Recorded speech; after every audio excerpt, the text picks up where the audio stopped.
Olá, amigos, tudo bem? Mais uma edição aqui do nosso podcast, aqui o Conexão 47. Muito obrigado por estar conosco aqui, acompanhando a nossa programação. Muito obrigado pelo carinho, pela atenção e, lógico, aí pelos seus likes, pela sua audiência. Se puder aqui, já deixa seu like, seu gostei. Não se esqueça também aqui, seja membro aqui participe aqui do canal.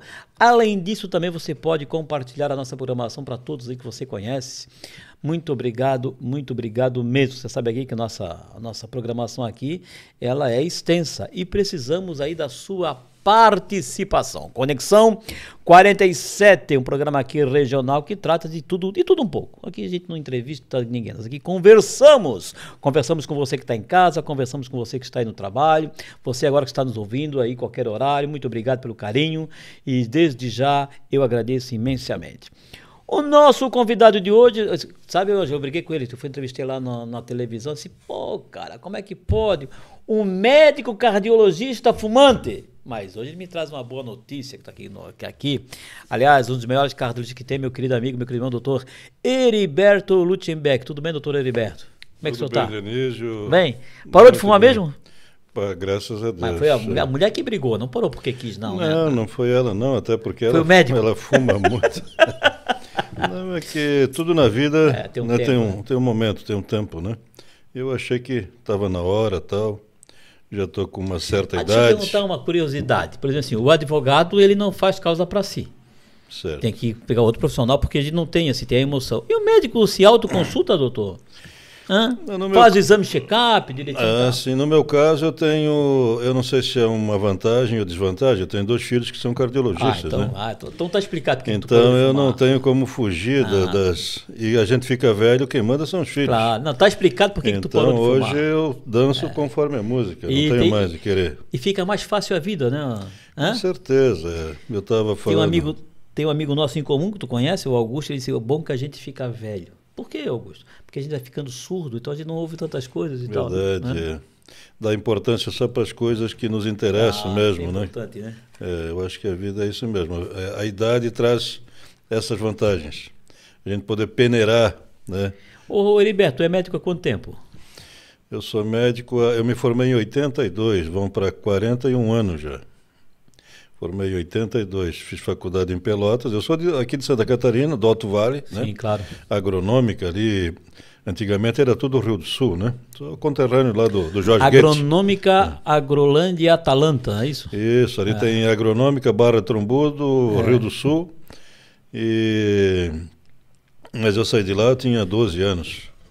Vim para Itajaí nessa época. Veio para cá fazer o quê? Foi com os pais? Não, a minha família mudou para cá. Aí eu, garoto, vim também. Estudei no Newton Coker, no Salesiano. E fiz cursinho em Florianópolis, no antigo Barriga Verde, não sei se chegaste a ouvir falar. Claro, lembro, claro. No Coriguaçu. Claro. Né? E aí prestei vestibular na Federal, em Florianópolis, e na Católica, em Pelotas. Passei na Faculdade de Pelotas, a Federal, na época, houve um problema lá com o vestibular, que eles estavam introduzindo a computação na correção de provas, e aí deu um problema, descobriram lá o resultado das provas, tiveram que anular o vestibular. Nesse inteirinho saiu o resultado de Pelotas. Aí quando sai o resultado, tu é obrigado a fazer a matrícula logo, senão eles chamam outro, né? Então aí fui lá, fiz a matrícula e acabei fazendo faculdade lá. Para minha sorte, meu pai era caminhoneiro, era da roça, e para minha sorte, nessa época surgiu o chamado crédito educativo, que hoje é o FIES. Então eu fiz faculdade às custas do crédito educativo, que foi um benefício muito grande na época do governo militar, né? Eu entrei na faculdade em 1976. Então foi exatamente em 75 por aí que surgiu esse crédito educativo, que hoje é o FIES. E fiz. Mas daí tu ficou... Na medicina era 10 anos, é isso, né? Medicina são 6 anos. 6 anos? Eu me preparei, na verdade, quando eu fiz faculdade, como eu era de família pobre, no 3º ano em diante eu morei dentro da Santa Casa de Pelotas. Entendi. Então quem mora dentro do hospital aprende de tudo, né? Entendi. Então eu saí da faculdade anestesiando e operando sozinho. Cirurgia geral eu fazia quase todas, né? E aí fui trabalhar no interior, trabalhei no interior do Paraná. Então, trabalhava sozinho no hospital, eu que tocava o hospital sozinho. Então, eu anestesiava e operava ao mesmo tempo. E então era bacana porque tu não tinha uma infraestrutura assim que te desse suporte, né? Banco de sangue, por exemplo, não tinha. Quando eu precisava de transfundir um sangue, eu tinha que ir na casa do camarada que eu conhecia, que era o meu doador preferido, por ser sangue O negativo.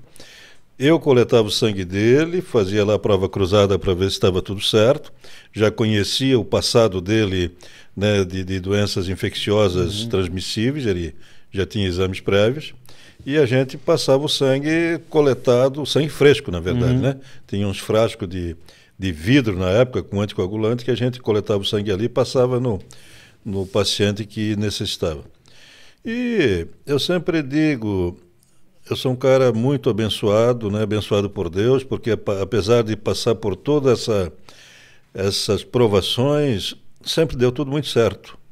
Então, certamente tinha alguém do meu lado. Mas será que, né, assim, ó, a gente vê a história das pessoas e do dia a dia, pessoas que vieram com poucas posses e hoje se dão bem na vida, graças a Deus. A gente tem vários amigos em comum aqui que Sim. vieram de um momento onde literalmente não tinham o que comer, literalmente, né? Verdade. Mas assim, ó, e eu vou voltar a esse nosso amigo em comum, que é o Augusto, né? Ele dizia o seguinte, que na faculdade se ensina tudo, só não ensina a vontade de vencer na vida.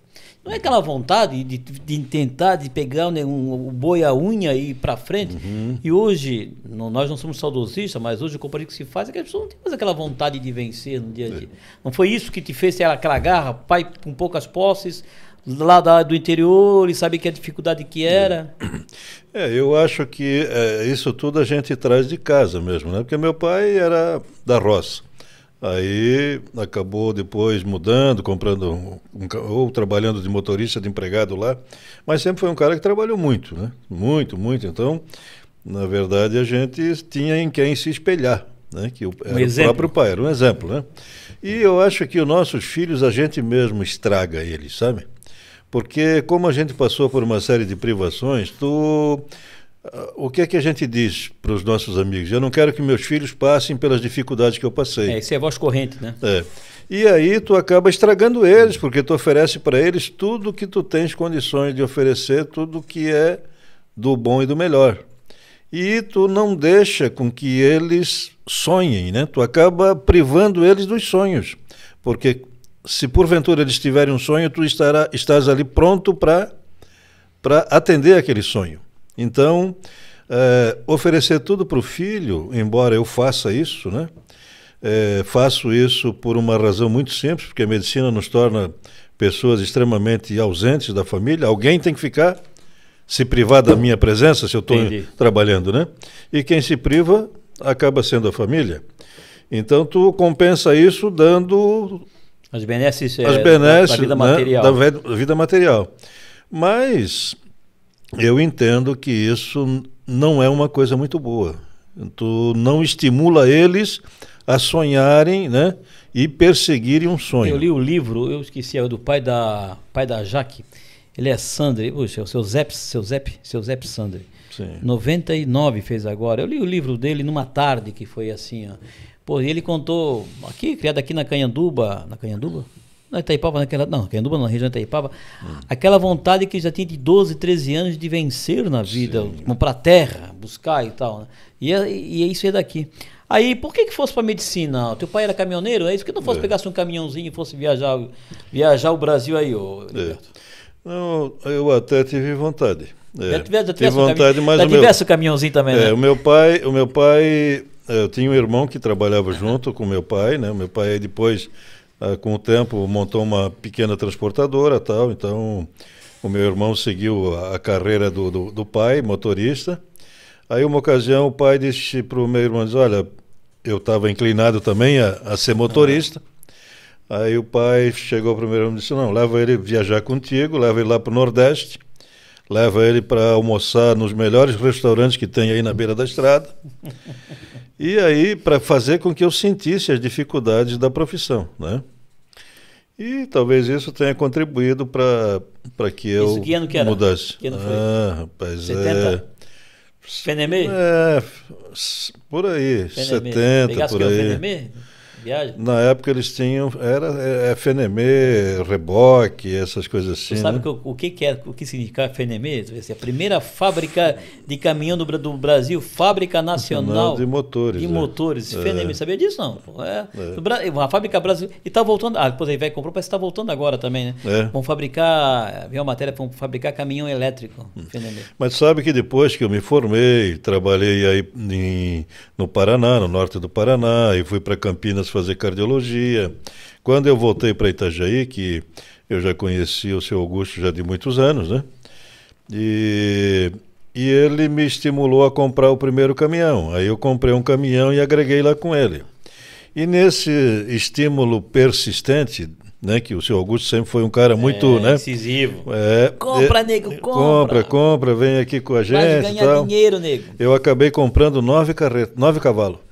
E tudo agregado com ele lá. E ele me deu sempre força, né? Só que foi na época do Fernando Henrique Cardoso, onde a paridade que era com o dólar? Com o dólar era 1 para 1, né? 1 para 1. O real 1 para 1. E ele veio na televisão e disse, olha, o real jamais vai deixar de ter essa paridade 1 para 1. E aí surgiram os financiamentos em dólar. Acreditando no Fernando Henrique, eu fiz 4 financiamentos em dólar. Daqui um pouco... Os 9 caminhões não deu para pagar? Não. O que eu paguei, o dólar virou... R$4 para $1. Aí multiplicou por 4. Inviável, né? A parcela que eu pagava R$3.500, eu comecei a pagar R$14.000. Ele estimulou o contrato em dólar, é verdade. Né? Aí eu tive que vender e tal, mas acabei resolvendo todos os pepinos e não deixei nenhuma. Tá, agora vamos lá. Por que a cardiologia? Podia fazer outra faculdade, uma medicina que desse dinheiro aí, né, plástica, né, assim, na verdade a cardiologia é uma especialidade assim muito sofrida, né, porque se trabalha muito, é muito plantão e tal. Mas eu sempre tive assim uma paixão pelo coração. O coração é aquele órgão que tu abriga todos os teus sentimentos, né? Parece que a tua vida toda está no coração.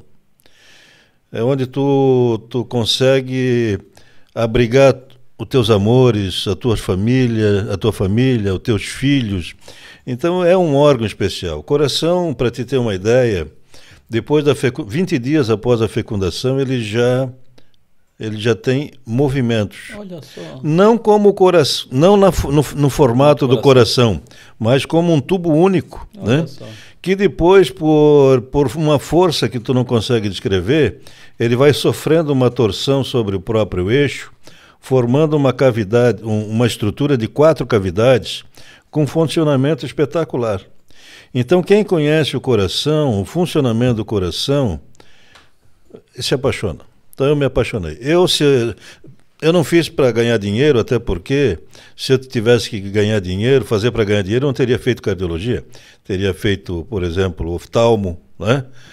Endócrino, que chega sexta-feira, tu fecha o consultório e vai para a praia. E nós, da cardiologia, não temos sexta-feira, sábado e domingo. É, né? O cardiologista e o pediatra, né? O pediatra tem que estar sempre... ele não atende a criança, atende o pai e a mãe da criança, né? Hã? Com certeza. E só que quando eu cheguei aqui em Itajaí, em 1988, a estrutura era muito precária, né? E nós conseguimos fazer do Hospital Marieta, nesses 32 Garcia, anos, doutor, Garcia e o Paulo César. Paulo César Schmidt. Paulo César dos Santos. Nós conseguimos fazer do Marieta uma grande referência na cardiologia. Hoje o Marieta tem cirurgia cardíaca. Hoje o Marieta implanta a válvula do coração, a válvula aórtica, através de catéter. Coisa que pouca gente sabe, né? Nós ajudamos a construir a estrutura básica do hospital. Então, sem uma estrutura básica funcionante, nenhum hospital consegue crescer. Então, eu posso dizer, sem medo de errar, que eu e o Dr. Garcia tiramos dinheiro do nosso bolso para fazer o centro de imagem do Marieta. Conheço o senhor, te conheço, Então, eu me orgulho de tudo isso, não pelo feito, mas por sentir a minha consciência tranquila de ter cumprido com a minha obrigação de profissional da saúde, né? Que eu acho que nós temos que buscar ofertar para a nossa população o que existe de mais digno, né? Que é o acolhimento, oferecer para ele todo o aparato necessário para que ele possa ter uma vida não necessariamente longa, mas de qualidade. Porque a beleza da vida não está na longevidade, mas sim na qualidade que o indivíduo tem enquanto ser vivo. Agora, a medicina ainda, a gente tem no grande universo, ela melhorou muito, né? Porque na década de 70, 60, a expectativa de vida era 55 anos, se eu não me engano. É por aí. Acho que era 55, 45 era antes. Agora, 82, 84. Quer dizer, a gente pode medir a melhoria da medicina, a qualidade de vida através da longevidade, doutor? Com certeza. Santa Catarina é um dos estados onde a longevidade é maior, né? E 84 aqui? 78. É? 78. Homem? Em média, né? Em média. Uhum. Então, mas quando eu era guri, por exemplo, que eu morava lá em Agronômica... 45. O cara morria com 50 anos, já estava velho. Acabado. Já velho. Acabado. 50 anos já era o fim da vida. E tu vê, isso aí eu vou fazer 67 anos, né? Fazem 50 anos, 50... Nem isso, né? Nem isso. Então, tu vê como a medicina transformou a vida das pessoas. Assim, né? Heriberto, voltando à questão... Não, vamos falar sobre Marieta, hoje é diretor técnico. Diretor clínico. Clínico, Marieta, vamos falar sobre isso, mas eu vou voltar assim, ó. Mas será que muitos culpam a péssima alimentação que se tem hoje? Alguns culpam esse assoberbado da vida que a gente passa nessa pressão do dia a dia. Uhum. Outros culpam, quer dizer, a própria falta da pessoa de ter pelo menos fazer exercício e caminhar no dia a dia, que vai trazendo os problemas, inclusive no coração. Hoje, na sua avaliação como especialista, o que é que mais traz problemas a este órgão tão vital do corpo humano que é o coração? Ou se é o coração, ele é o centro nevrálgico que pode afetar a saúde toda da pessoa, doutor Heriberto? Então, na verdade, existe o já consagrado os chamados fatores de risco de doença do coração, né? Então, entre eles, nós podemos estabelecer o fumo, a hipertensão, diabetes, obesidade, sedentarismo, estresse, colesterol, triglicerídeos e idade e a predisposição familiar. Então, existem fatores que a gente pode mudar. Claro que não se pode mudar a idade nem a predisposição familiar, mas o resto tu pode mexer em tudo, né? Então, a partir do momento que tu possa interferir nos outros fatores, que a gente chama ele de fatores mutáveis, tu consegue prevenir uma série de eventos, né? Uma série de surpresas. Então, não significa que quem não tenha fator de risco não tenha doença, não possa ter a doença, mas ele tem uma possibilidade menor de desenvolver uma doença. Então, dentro da cardiologia se dá muita ênfase a esse tipo de controle como prevenção de doença cardiovascular. Aí tu fala, não, mas as pessoas assim, assado, parece que não. Não, se tu for lá na Beira-Rio agora, tu vai ver um monte de gente caminhando. Se tu for dar uma volta na cidade aí e ver essas academias, tu vai ver um monte de gente nas academias. Então as pessoas estão se preocupando mais com a sua saúde. Coisa que antigamente ninguém via, ninguém fazia. Tu ia jogar uma bolinha no final de semana, né? Então hoje não, hoje as pessoas estão se preocupando com a saúde. E isso é um dos fatores que faz com que a incidência possa ser um pouco menor entre aspas, né? Porque tem a questão populacional, aumenta a população, aumenta a incidência. Agora, o que a gente observa, por exemplo, já que eu toquei na incidência, é que depois do Covid, a incidência de doença cardiovascular aumentou bastante. Principalmente infarto, né? A gente tem aí o Marieta, que tem um plantão 24 horas de cardiologia, e é um absurdo, né? Todo dia interna 5, 6, 7 infartados, né? Coisa que antes não se via. Então, é possível tecnicamente ou cientificamente relacionar a Covid com esse aumento, doutor Heriberto? Então, o que eu te diria, né? Não pode ser coincidência esse aumento, né? E o Covid, ele tem uma fase, depois do sétimo dia, mais ou menos, até o 10º, que é chamada de fase inflamatória. Existe uma inflamação geral no organismo. Esse processo inflamatório, ele pode instabilizar uma doença que até ali estava silenciosa. Sabe-se que a instabilidade de uma placa aterosclerótica, por exemplo, que é o que produz a obstrução da artéria, ela habitualmente está relacionada a um processo inflamatório. Então, se o Covid produz um processo inflamatório sistêmico, né? Ele atinge o organismo inteiro, é claro que ele poderia determinar uma incidência maior de eventos agudos, né? Isso é inevitável e a fisiopatologia da doença por si só já explica, né? Então, eu acredito muito que isso venha de encontro a esse aumento. O problema do Covid foi esse debate político, não? Porque se trabalhar cientificamente, olha, tá aí o Covid, vamos pegar, não vamos pegar. Te cuida e antes e depois do Covid, né? Esse negócio, essa é a política que aflorou, né, professor Heriberto? Eu acho que, como se tratava de um problema novo, aí todo mundo se viu no direito de opinar, né? Pô, quantas conversas a gente teve sobre o Covid, né? Assim, Verdade. E a gente se tenta fugir do debate político, mas sempre vinha um que, olha, puxava para isso, né? Verdade. Então, você é negacionista ou não é negacionista? Agora, doutor Heriberto, o fumo ainda é o maior prejudicial, né? Ainda, né? O fumo é um fator de risco importante, né? Não só para a doença circulatória do coração, como qualquer parte do organismo, qualquer parte vascular do organismo, né? Além dos problemas de pulmão, tal, tudo isso. Então, é um fator que ele vem tendendo a diminuir, né? Hoje tu vê muito menos gente fumando, né? Gurizada ainda bem, né? Porque na nossa época de guri, era bonito fumar, tinha que fumar, né? Ministro, basta um ministro no bolso, mistura fina. A mistura fina é pra botar um ministro no bolso, você não sabe o que é isso, pô. E ali pro tiradente, cara, se não tiradente, se tu não chegasse com o ministro no bolso, a mulher nem olhava pra ti. E uma chave no dedo, não. Não, mas o ministro era pra gente rica. O pobre fumava continental ou mistura fina. Meu pai fumava continental, barbaridade. Ô Heriberto, deixa eu lhe perguntar, senhor, essa preocupação que tu falou, o pessoal está na academia, buscando, a alimentação mudou muito, a gente sabe, mas a farmacologia, a medicina, o remédio melhorou muito, né? Com certeza, não só o remédio, como procedimentos, né? Hoje não existe mais... invasiva, o cara não fica doente. E a medicina, principalmente quando se trata de... Ela como um todo, mas na parte de cardiologia, ela está cada vez menos invasiva, né? Então, como eu te disse... Imagina uma cirurgia de coração há 30 anos atrás, né? É uma torada, né? Hoje é tranquilo. Mas cada vez mais tu consegue fazer os procedimentos por via endovascular, sem ter que abrir o indivíduo, né?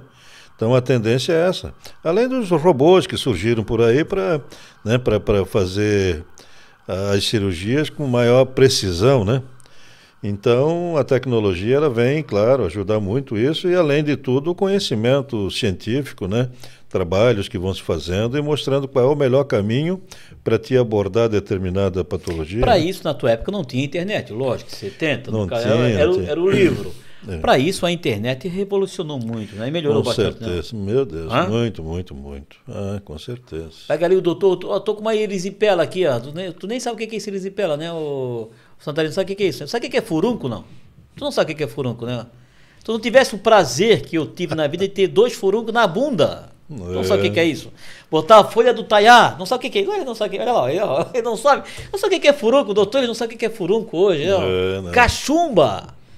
Cachumba. Acho que nem bicho de pé eles conhecem. Nem sabe o que é isso. Esse que sabe o que é Frieira? Isso. Frieira e tal, né? Mas assim, a medicina melhorou muito no dia a dia. Muito. Heriberto, e hoje nós podemos considerar que o Marieta hoje é uma referência na cardiologia? Com toda certeza, né? O Marieta, hoje, a partir do momento que se abre aquela ala nova, ele vai se tornar o maior hospital público do estado. Olha só. Já existem sessões lá funcionando, né? Como, por exemplo, da oncologia, a parte de ambulatório já funciona na ala nova. E um conforto muito... O que falta para abrir ali? Dinheiro, Heriberto? Falta dinheiro, né? Porque... Mas nós já falamos aqui, esse Moisés esse governador anterior foi difícil, né? O Moisés veio muito pouco aqui, na verdade, né? Ele não sei o que... Só veio para reeleição. Mas o que falta... Hoje, esse hospital, para abrir essa outra ala do hospital, precisa em torno de 800 funcionários. Né? 800 funcionários vão querer receber, né? E hoje o piso, o salário e tal. E o nosso cliente principal, o que eu sempre faço questão de frisar, o hospital atende 87% a 90% de SUS.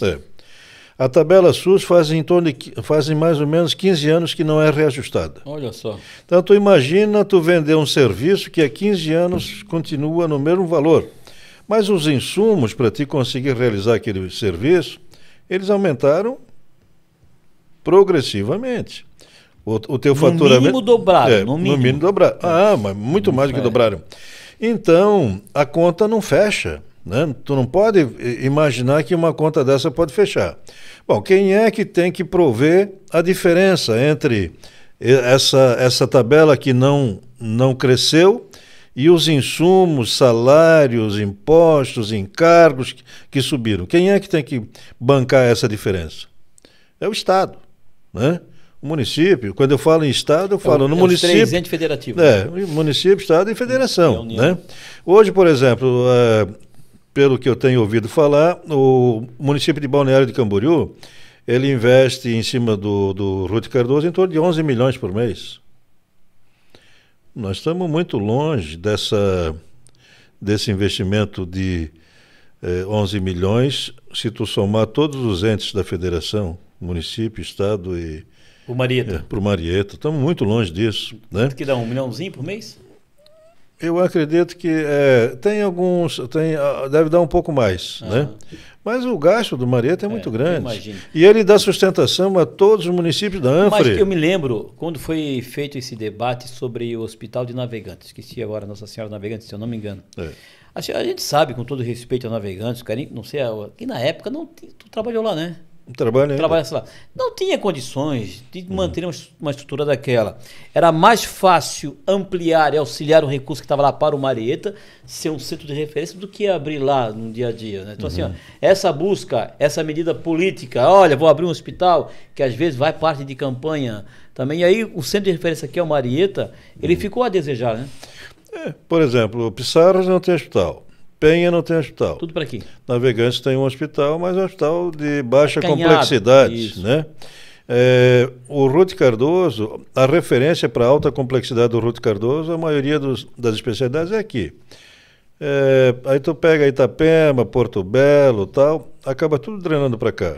Camboriú, né? Hoje o Marieta é um hospital de referência. Hospital de referência para toda a ANFRE. Para toda a ANFRE. Mas será que o município de Itajaí, o Heriberto, já não deveria trabalhar com a possibilidade de criar um hospital municipal de baixa complexidade? Porque hoje, se eu estou doente agora, eu vou lá para o pronto-socorro do Marieta, eu vou ficar lá, pelo menos um atestado eu vou ganhar. Não vou trabalhar amanhã, fico no pronto-socorro, no dia a dia. Será que não seria isso, doutor Heriberto? Com certeza, né? Mas o município de Itajaí, eu até... Na verdade, eu acho que fez um bom trabalho na questão de saúde, né? Porque abriu UPA Cordeiros, tem UPA CIS, nesses UPAs o atendimento é 24 horas, tem lá uma sala de emergência onde o paciente... Legal lá. Então acaba diminuindo um pouco, né, o sufoco que o Marieta deveria sofrer, além do que sofre, ainda mais, né? Mas esse sufoco, Denísio, ele é uma tragédia anunciada, né? Sim. Porque eu te diria o seguinte, a Organização Mundial da Saúde preconiza que para cada 1.000 habitantes nós tenhamos 5 leitos de hospital. Então nós vamos falar que Itajaí tem 300 mil habitantes, mas que a micro-região, ela tem lá... 600 e poucos mil, 700 mil. 700 mil. Então, se tu botar 700 mil na micro-região e nós atendemos essa micro-região, se cada 1.000 habitantes nós deveríamos ter 5 leitos, vezes 700 vezes 5 dá 3.500 leitos, certo? Se tu somar todos os leitos de hospital que nós temos aqui, eu acho que não dá 1.000 leitos. Então, nós estamos fazendo um trabalho que deveria ser feito com 3.500 leitos, com 1.000 leitos. Hoje nós temos quantos leitos Marieta, produtor? O Marieta tem 350. Entre particular e SUS. Entre particular e SUS, mas 90% é SUS, né? Então, mas esse debate, desculpa lhe cortar, já lhe cortando, esse debate nasceu na pandemia. Porque colocavam lá, olha, os leitos da UTI estão 98% ocupados. Todo mundo se assustou. Mas quantos leitos de UTI tinha? 5, 6, 7, né? Não, e continuam ocupados. Né? Nós não estamos mais na pandemia e continuam ocupados. Mas por quê? Porque a oferta de leito ela não cresceu proporcionalmente ao crescimento da população. Então não existe no Brasil um planejamento. Na verdade, eu sempre cito o seguinte exemplo. Quando construíram a BR-101 aí, eles duplicaram pensando no futuro para resolver um problema do passado? Não, do passado. Então só se apaga fogo nesse país, né? Então primeiro espera acontecer o problema para depois trabalhar em cima do problema. A mesma coisa na saúde. Quer dizer, tu não tem e seria muito fácil fazer uma previsão, né? É só tu avaliar a necessidade de leito de acordo com 1.000 habitantes, projetar o crescimento nos últimos 10 anos, qual foi o crescimento? Tu já pode projetar para os próximos 10 anos. Mas ninguém faz isso. Por quê? Porque existe o interesse de apagar fogo para se projetar naquele momento e, quem sabe, conseguir uma reeleição. Não é isso? Aqui no Brasil se trabalha em cima da possibilidade de reeleição. Se isso é um dever do Estado, uma obrigação do Estado, a saúde, então ela está fazendo, o Estado, sempre frisando que não é o Estado de Santa Catarina, né?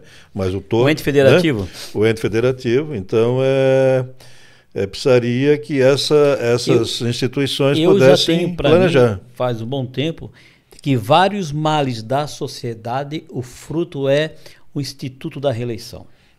Se não tivesse reeleição, o cara ia resolver o problema. Mas ele pensa, olha, eu vou ter que trabalhar lá na frente do meu segundo mandato. Sim. Vários males da sociedade, o Instituto da Reeleição que traz problema. E normalmente no primeiro e segundo ano o camarada não faz nada, espera para fazer no segundo e no terceiro e no quarto, porque aí ele vai aparecer. Aí ninguém faz saneamento, porque fica enterrado embaixo do asfalto e ninguém viu o trabalho que se fez. Por isso que o país está... Né? Ô, Heriberto, por que se tem poucas faculdades de medicina no Brasil? Não há interesse? Agora tem muitas, né? Tem muitas? Sim, hoje... De uns anos para cá aumentou, mas hoje em cada esquina tem uma faculdade de direito, mas medicina e é caro, né? Mas quer ver uma coisa? Quando eu fiz vestibular, nós só tínhamos faculdade de medicina em Florianópolis, a federal. Hoje tem Florianópolis, Tubarão, Criciúma, acho que São José deve ter, aqui Blumenau, Itajaí, Rio do Sul, Joaçaba, Chapecó. Então tu vê quanta faculdade de medicina. E está na hora da gente não se preocupar com a faculdade de medicina, está na hora de se preocupar com a qualidade do ensino. Que o problema hoje não está no número de vagas abertas, o problema está na qualidade de ensino, por quê? Porque tu falaste muito bem, está caro. Virou um nicho. 10 pau, né, cara? Virou um nicho de mercado que todo mundo quer, toda instituição quer abrir medicina, né? Então, 10 pau, aqui não está 10 pau, mas eu, por exemplo, tenho um filho que estuda em Jaú, São Paulo, através da UNOeste. É mais de 10 mil. Né? Mas assim, e voltando a essa questão da qualidade, da qualidade do aluno, da academia, que vem da academia, isso o que eu escuto são em várias áreas, quer na medicina, quer no direito, quer na agricultura, quer na arquitetura. Quer dizer, hoje o ensino ele decaiu um pouco da qualidade no dia a dia. Mas eu acho que quem quer estudar, tem para estudar hoje, né? Tem ferramentas, né, professor? Olha, tem. Na medicina existe uma coisa que tem que ter disponível, que é um hospital. Né? Ninguém pode aprender a ser médico ou fazer um bom curso de medicina se não tiver um hospital disponível. E há uma exigência do MEC, quando se abre um curso de medicina, que tenha um convênio com o hospital, né? Mas que esse hospital, por exemplo, ele dê oportunidades. Por exemplo, quando eu saí, eu morei literalmente dentro da Santa Casa, 3 anos. Numa época que a Santa Casa de Pelotas não tinha plantonista. Então, qualquer intercorrência que acontecia... Chama o Heriberto. Chama o Heriberto, quem sabia que eu estava ali. Qualquer cirurgia de urgência que tinha, chama o Heriberto para auxiliar. Então, eu saí de lá fazendo tudo sozinho. Mas eu me interessei em morar lá dentro da Santa Casa. Né? Teve gente eu saí operando e anestesiando. Teve outros colegas que saíram também. Mas teve gente que saiu de lá sem saber dar um ponto. Então, a culpa não é da faculdade, a culpa também é do interesse do indivíduo, né? Mas é claro que tem que ter boas orientações. Então, eu, por exemplo, hoje, eu presto uma assistência aos alunos de Brusque, ali da... Unifeb, né? Unifeb, né? a parte de prática de cardiologia, eu dou assistência no ambulatório para eles. O pessoal chega assim, temeroso, achando que não vão aprender nada na cardiologia porque é muito complexo e tal. Quer dizer, na terceira aula eles já estão pensando uma coisa completamente diferente da cardiologia. Porque é a forma, às vezes, de tu abordar o aluno, né? Quer dizer, tu tem que gostar daquilo que tu faz, tu tem que querer ensinar. Eu não estou fazendo aquilo para ganhar dinheiro, até porque o que eles pagam, eu pagaria para não fazer, né? Mas é uma coisa que me satisfaz, né? Pelo fato de estar contribuindo com a formação de novos profissionais. Então, além de passar a parte prática da cardiologia, a gente procura passar mensagem para eles da necessidade de acolhimento ao paciente, do respeito ao paciente, né? Por quê? Porque hoje as coisas estão ficando muito, assim, muito... Não existe mais calor humano numa relação médico-paciente, né? Está ficando muito técnica. Não está muito mercantilista? Sim, é isso que a gente tem que não, vai lá fazer o exame A, B, C, D e tal. Não, mas aí, por exemplo, é melhor, ao invés de ficar conversando com o paciente, é melhor pedir um monte de exames. Aí tu te livra do paciente, mas não é isso, porque o diagnóstico ele está numa conversa, 90% do diagnóstico é numa conversa, mas tu tem que estar aberto para isso, para essa conversa. Então, a essência da medicina, ela está nessa relação médico-paciente. E é isso que a gente procura passar para esses alunos, né? Porque aí vem esses atendimentos online e tal, e tu vai te distanciando cada vez mais das pessoas. E tu começa a ver as pessoas não como uma parte integrante da sociedade, mas como uma coisa. Mas o número. Uma coisa, Só o número do prontuário. As pessoas não têm mais identidade. É um número. O número né? do prontuário. Então, tu precisa fazer com que as pessoas sejam valorizadas como parte de uma estrutura, que as pessoas têm pai, têm mãe, têm filhos, têm netos, e que todas essas pessoas torcem por ele, querem ter ele no seio da família. Então, é uma obrigação tua também batalhar para que ele fique no seio da família, né, o maior tempo possível. O que eu noto, o que eu vejo, eu converso, sabe, com vários profissionais da saúde e tal, o que eu vejo que o pessoal, principalmente da área de enfermagem, que é o pessoal que está na ponta ali, o pessoal está um pouco estressado no dia a dia com a profissão. Quer dizer, assim, ó, o próprio paciente, que é o cliente do sistema, ele já vem com duas pedras e não sabe dizer que ele é mais um, que ele pode contribuir também, que já quer a solução na hora. Alguém passou por ele na televisão que já vai sair com o diagnóstico, com o remédio, com tudo. Será que também que não falta, o Heriberto, voltar às origens, uma campanha do que é medicina, o que é o médico, para que serve o hospital? Voltar. Tem muita coisa que se resolvia dentro de casa, né? Com certeza. Chazinho de hortelã, com uma cibalena amassada, era um remédio. Não sei nem o que é cibalena hoje e tal. Curativo assim. Com banho de porco. Não é? Passar a folha do taiá com azeite quente e tal. Mas, Denise, tu puxasse um assunto interessante, que eu até gostaria de falar alguma coisa. Fica à vontade. Que é na questão da pessoa da enfermagem, né? Eu sempre disse o seguinte, quem toca um hospital é o pessoal da enfermagem. Então, são as peças mais importantes que estão ali, porque o médico passa lá a visita dele, rápido ou demora um pouquinho mais, mas ele passa lá num paciente, fica 5, 10, 15 minutos e vai embora. E a enfermagem fica ali... No mínimo 12 horas. No mínimo 12 horas, cuidando daquele paciente. Então, e é um pessoal que não é valorizado pelo trabalho que faz. Claro que isso gera uma série de descontentamento, né? Mas eles são obrigados a se submeter a isso. Então, eu acho que a partir do momento que haja, acredito que foi aprovado esse piso da enfermagem, aí parece que foi, né? Então, isso vai trazer um ânimo diferente, porque quando a pessoa trabalha bem remunerada, embora eu ache que quando tu te propõe a fazer alguma coisa, tu tens que fazer com dedicação. Mas tudo faz parte da conjuntura. Tu também tem família, eles também têm família para sustentar, tem filho na escola que precisa um livro, precisa se alimentar bem, precisa uma van que leve o menino para a escola, ou precisa levar para uma creche, né? Então nós temos que olhar o lado deles. Agora, eu entendo também que nada justifica... O sistema não olha para o pessoal da enfermagem, né? Quando eu falo o sistema de saúde em si, ele é voltado só, me perdoe se eu tô errado, só para o médico, o doutor é o médico. Exatamente. É uma pena. Não, mas eu discordo disso, mas só para uma constatação. Não, e eu também, não é porque eu sou médico que eu vou desvalorizar a classe da enfermagem. Eu acho que a vida do hospital é a enfermagem, eu não me canso de falar isso. E estou sempre, dentro da possibilidade, batalhando por eles, né? Eu acho que... Tu falou do pessoal da enfermagem, tu sabe que estou lá no asilo, presidente.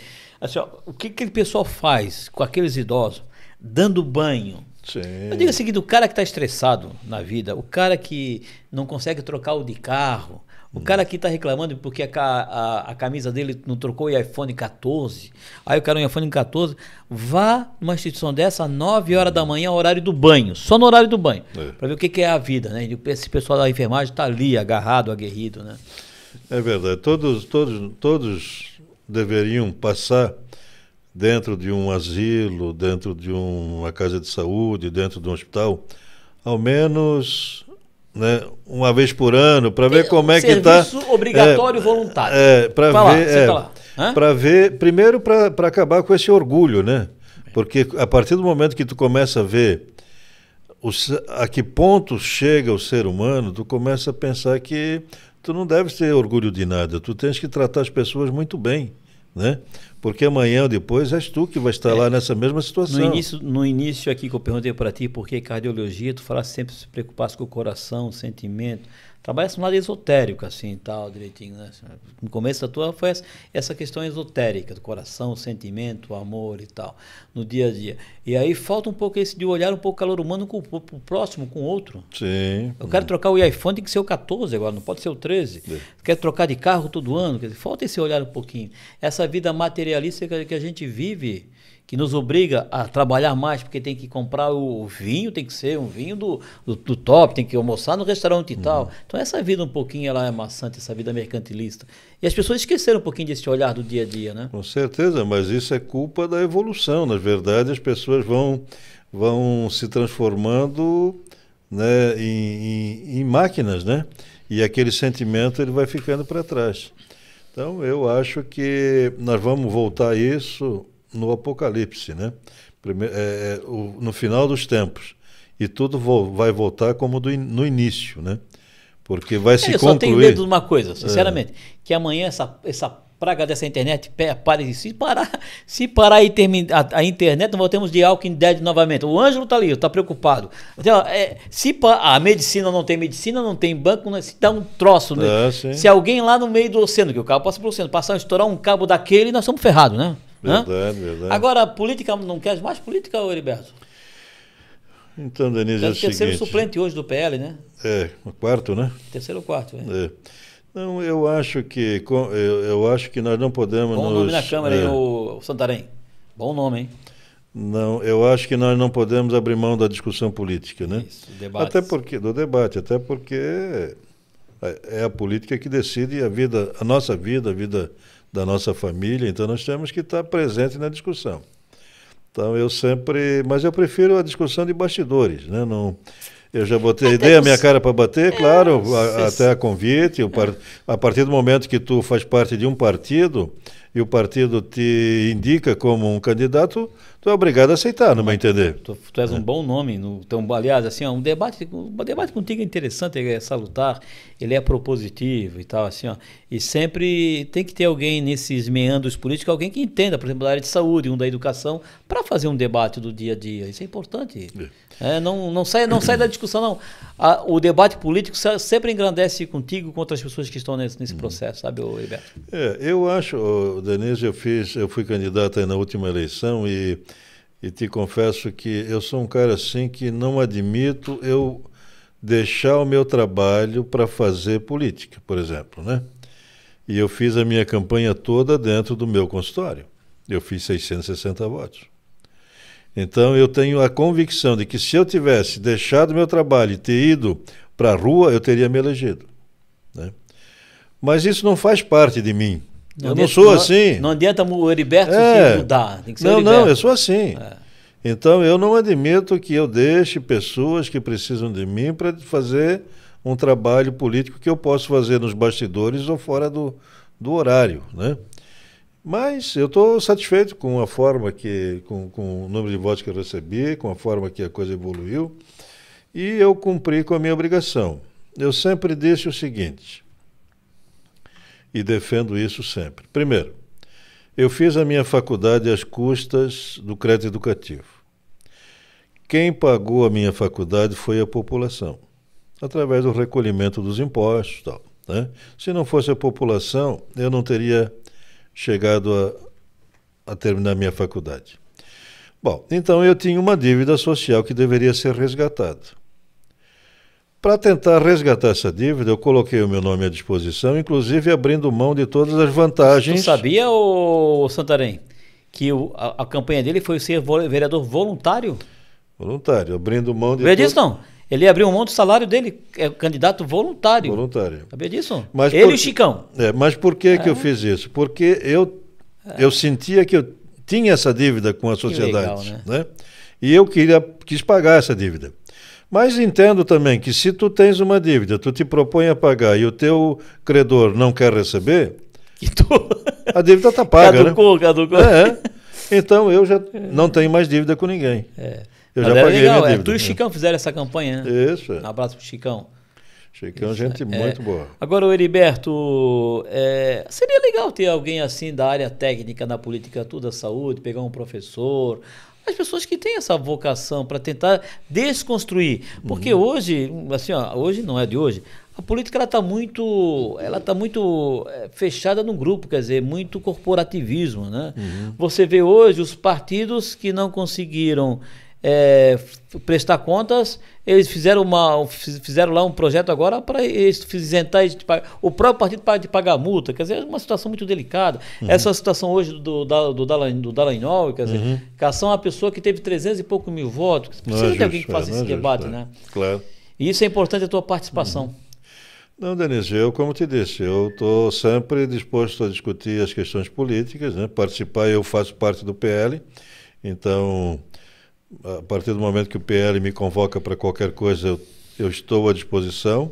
Eu acho que a partir do momento que tu não quer participar do processo, tu tem que sair do partido, né? Se tu pertence a um partido, é porque tu te coloca à disposição do partido. Então, mas seu partido agora é a saúde. Meu partido agora é saúde. Marieta, diretor clínico. Diretor clínico. Mas sabe que eu tenho uma paixão muito grande pela Marieta, até porque eu estou 35 anos ali dentro. Eu vou fazer 67 anos. Irmã Mércia, ela era irmã Mércia já? Não, tu contou outra pessoa? Acho que já era irmã Mércia, né? Não, mas a irmã Mércia veio muito depois. Tiveram algumas outras irmãs aí antes dela. A irmã Mércia é a antecessora dessa atual agora, que é a irmã Simone, que é uma pessoa extremamente competente, não é irmã digna. Mércia, esqueci o nome dela que estava lá, uma irmã que passou muito tempo ali. Mas assim, o Marieta... Giovana.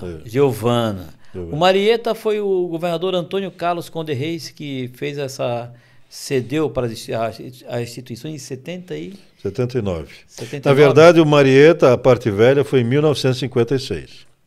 Essa parte nova, o prédio grande aí, da Marcos Conde, foi em 1979.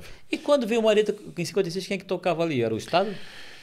Então, logo em seguida vieram as irmãs. Eu acho que depois, uns 3 anos depois que fundaram, vieram as irmãs. Veio a irmã Dominícia, a primeira irmã que... Dominícia, Dominícia. A irmã Dominícia foi a primeira irmã que administrou aqui o Marieta. Mas eu acho que até ali o Estado é que tocou, né? Não tenho certeza, não. É melhor, na tua avaliação hoje, o modelo que está aí hoje, a de administração funciona, não, Heriberto? Funciona, eu acho que funciona, mas ele tem que ser um modelo que tenha a participação da sociedade. Porque acho que o Estado faz que nem Pilatos, lava as mãos, tá? Sim. Olha, lá não é comigo. Quando foi feito o contrato com Marieta, nesse contrato reza que deveria ter um conselho de administração, né? Onde as irmãs fossem presidissem esse conselho. Então deveria ter integrantes da sociedade também fazendo parte disso para que as grandes discussões pudessem atingir os seus objetivos.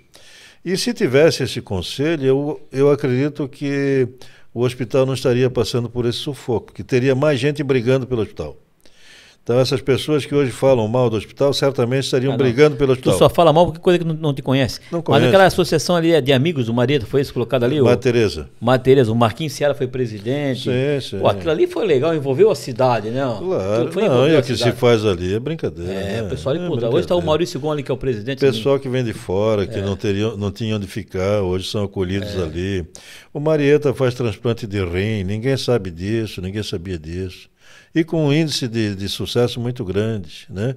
As cirurgias cardíacas, então, é uma maravilha. Cateterismo, angioplastia. Vamos trazer a irmã aqui, ô Santarém, para falar um pouquinho. Eu acho que valeria a pena. Pode marcar, Santarém, marca aqui um dia, tá? Isso é legal. Assim, ó, nós estamos à disposição de divulgar, quer dizer, assim, ó, é interessante, acho que um debate é importante. Poxa, assim, ó, tu vem aqui, tu explica isso tudo e todo mundo te conhece. Tu vai na rua, tu é que nem vaca malhada, todo mundo te conhece, né? O Heriberto falando isso, as pessoas começam a ter essa credibilidade. O Marquinhos Seara, quando foi presidente lá, o Marquinhos, quantas vezes brigou com a gente? Vamos lá, vamos fazer aquilo, buscar. Então isso é interessante a cidade se envolver, né? Não, e eu falo para a irmã, digo, irmã, o hospital, ele precisa divulgar o que faz de bom. Isso. Porque as pessoas não têm conhecimento, né? Quer dizer, morre um lá, todo mundo fica sabendo. Agora, as pessoas que saíram de lá com saúde, ninguém sabe, fala, né? Ninguém sabe. Então, parte dessa culpa é do próprio hospital. Ele precisaria ter um serviço de divulgação mais eficiente. Deixa eu perguntar assim, tu falou que 98% é SUS hoje. 87% a 90%. 90%, 10% é porque plano de saúde particular? Plano de saúde particular. Unimed, principalmente, né? E aí tem outros convênios, mas o forte mais é a Unimed. Que com a abertura do hospital Unimed aqui deve cair, né? Eu quero rezo para tudo, eu não ficar internado, mas a minha mulher ficou naquele hospital da Unimed lá de Balneário Camboriú. Aquilo ali não é um hospital, aquilo ali é um hotel de 5 estrelas. Sim, não. Aquilo ali é uma coisa de primeiro mundo, assim, ó. Isso olha, tem que elogiar. É caro a Unimed, mas funciona o negócio, hein? Sim, funciona. Sim. E tem outros planos aqui também que atendem o Marieta, Heriberto? Então, tem sim, eu não saberia te dizer, mas tem outros planos, com certeza que tem. Não é só a Unimed que trabalha lá? Não.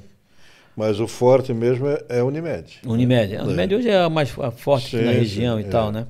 Ô Heriberto, é possível hoje, tu falou que a estrutura do Itajaí especificamente aqui tem uma estrutura básica que funciona, que dá um atendimento nesse primeiro momento, que é a área do CIS, dos UPAs, né? Sim. Seria necessário, na tua avaliação, ampliar um pouco mais essa área básica de saúde?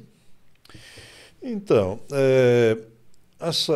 o que nós temos que entender é o seguinte, que nós jamais vamos conseguir suprir totalmente 100%. a demanda necessária. Por quê? Porque a população vai crescendo e as demandas elas vão cada vez se tornando mais intensas, né? Mas, claro, o que nós precisaríamos, na verdade, seriam mais leitos hospitalares, né? Porque hoje tu vai no Marieta, para trazer um paciente para UTI, por exemplo, tu não consegue, as UTIs estão sempre cheias. E ali tem 30 leitos de UTI adulto. 30 leitos de UTI adulto, né? Quando na época do Covid tinha 90 leitos de UTI adulto. Hoje tem os 30 que são os fixos, né? Mas estão sempre cheios. É difícil conseguir vaga. Tem a sala vermelha lá onde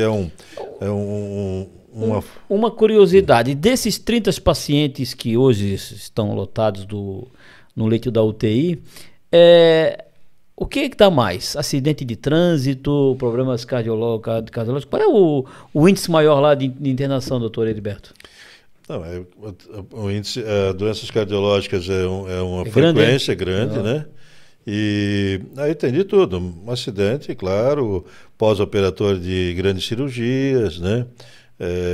Pacientes, por exemplo, insuficiência renal, enfim, tu pode imaginar todas as patologias graves quando existe instabilidade do quadro do paciente, que a gente chama de instabilidade, seja hemodinâmica, não consegue manter, por exemplo, a pressão do ponto de vista natural, tu tem que usar drogas e tudo mais para manter isso, ou quando o indivíduo precisa de uma assistência ventilatória, aí tu é obrigado a levar ele para um local onde possa oferecer isso para ele. Outra curiosidade, qual é a diferença de UTI para CTI?